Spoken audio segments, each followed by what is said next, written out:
আসসালামু আলাইকুম। নতুন বছরের শুভেচ্ছা। তো অলরেডি 1 তারিখ শেষ, 2 তারিখ পড়ছে।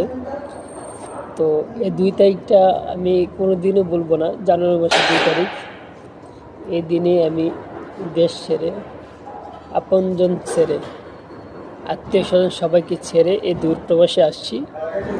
তো অলরেডি কিন্তু 3 বছর হয়ে গেছে। কীভাবে ভাই 3টা বছর চলে গেল প্রবাস জীবনে, টেরই পাইলাম না। তো সবাই দোয়া করবেন, প্রত্যেকটা প্রবাসীদের জন্য দোয়া করবেন।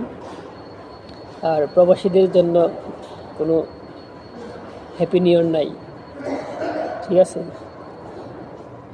তো ভালো থাকবেন, সুস্থ থাকবেন। আর আপনি কত সালে আসছেন বা কত তারিখে আসছেন অবশ্যই কমেন্টে জানিয়ে দেবেন। আল্লাহ হাফেজ।